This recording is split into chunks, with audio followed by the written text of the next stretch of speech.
Hey there. Happy Monday. It is Monday, April 13th, and I'm just hanging out after my workout, and I got to thinking maybe I should share a portion of it. Just so you know, if you don't know, we've got lots of members that do our workouts, but I never ask anyone to do a workout unless I've done it first. So, for example, here on Monday, I've completed my workout, and our members and clients will typically see it like a week later. So it'll be in the workout mix next week.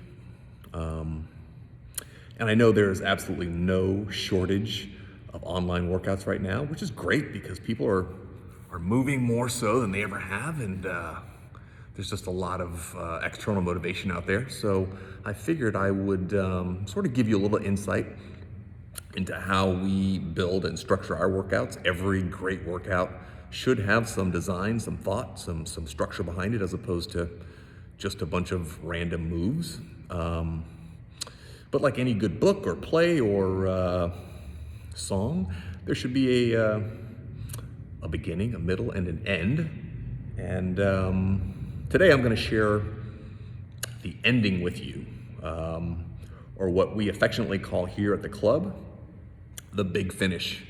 And today's big finish for me was core related or core specific, and it involved 3 moves. So I'm going to take you through it and demonstrate it, and hopefully you'll want to follow along at some point today, so that you make sure you start off this week strong. So it's going to be 3 moves, and you're going to do each of those 3 moves for 21 repetitions. And then you'll repeat the same 3, but this time only for 15, and then one more time for 9. So it progressively gets easier. So if you can make it through the first round, then you can certainly make it through the last 2. So I will demonstrate them. It's going to be a what we call a straight arm sit-up. So it's a weighted, in my case I used a barbell, but it could be done with dumbbells or a kettlebell or anything that you've got at home that's got some resistance to it, that's got some weight to it. So could be a jug of water, could be a pet, a kid, a spouse, whatever you can handle. But essentially it's a straight arm sit-up. That's going to be followed by a side bridge. Sometimes we call it a hip dip, depending on what apparatus we use. And then it's going to be a rotational mountain climber, all of which will hit the core a little bit different, but super effective for having a strong, functional, and lean core. So let's get after it. So at the end of your workout today, and that workout could be anything. It could be whatever you're doing today, a walk, a run, it could be weightlifting, could be a bike ride, could be a game of hoops, but good core work. So once you've found your external resistance, just lie flat. Flex your hips and knees a little bit. So you don't want to be straight like this, because that creates a lot of arch in the lower back, a lot of strain in the lower back, and it forces you to recruit your hip flexor muscles, and that's really not what you're trying to work here. So we're going to just take them out of the equation a little bit, sort of flatten the lower back, grab our resistance, and make sure that it's straight over the top of the chest. And of course, if you're not strong at sit-ups, or you haven't done them in a long time, then forget the resistance. Just do a crunch or an unweighted sit-up. But if you can, add a little resistance. That's what your abdominals respond to best and most, just like any other muscle group, external resistance, instead of just body weight all the time. And then we're going to sit all the way up. And we're going to lower it nice and slow. That's the key. Instead of just sort of collapsing at the bottom, try to lower it as slowly as you can. 2, 3, 4, 5, 6, 7, 8, 9, 10, 11. That was 11. I've got 10 left. I hope I can make it. 1,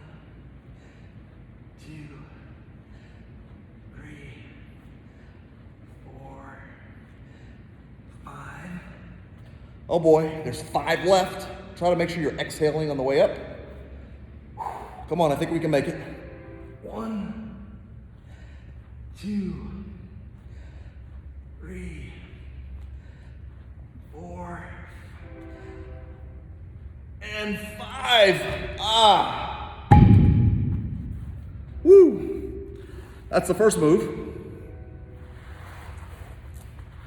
Next up was the side bridge. So get your body weight stacked, shoulder on top of the elbow. Try to create a nice straight line from your chest, hips all the way down through the knees and ankles. And just sort of lift the hips off the ground, creating lots of tension in the core on the downside, and then back down. If you need to, bend your knees a little bit, makes it much easier, but still effectively hitting that area.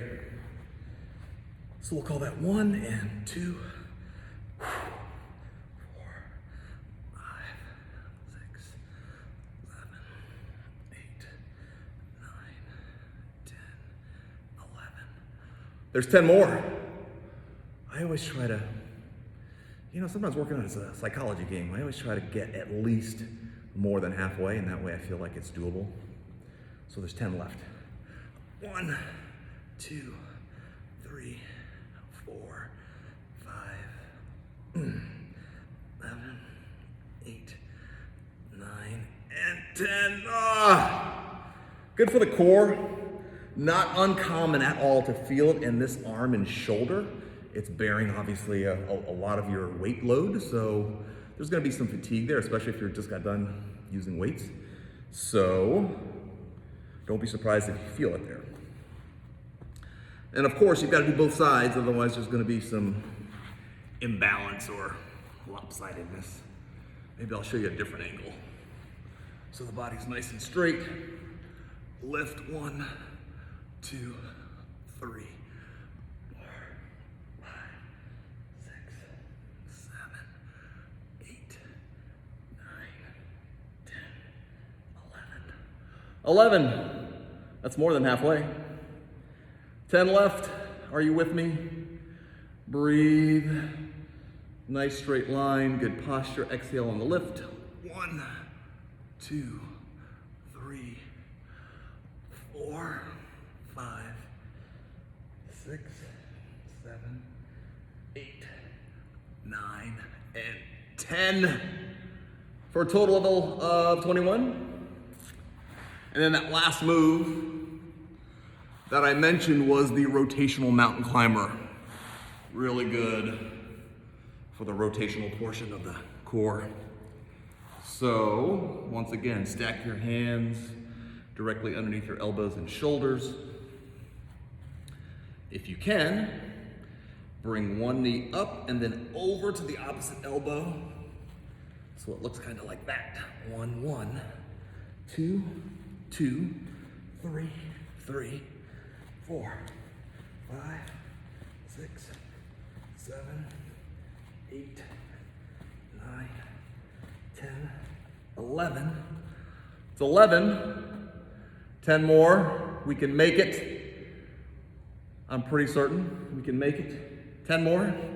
1, 2, 3, 4, 5, 6, 7, 8, 9, 10. And then that's 21 of each.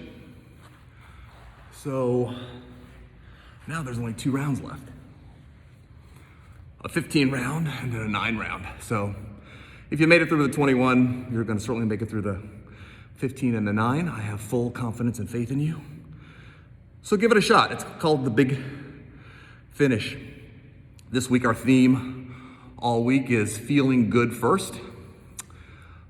I posted something earlier today about how water, being properly hydrated, can certainly make you feel good. It makes all the systems in your body function better. Definitely increases your satiety. You feel satiated more. You're not as prone to eating junk. So lots of reasons to stay hydrated. And then another feel-good thing is obviously working out, but having good structure and making sure you put the, I guess the icing on the proverbial cake, if you will, making sure there's a good big finish. So that was one example of a big finish. Figured I'd share it with you and wish you happy Monday, the start of a good week that's filled with intention and momentum and gratitude. So try that big finish. Let me know what you think. Have a great day. Have a great week. And I look forward to sharing some more of our workout structure and nutrition structure and things that help us stay mentally tough real soon. So thanks for tuning in. Have a great day.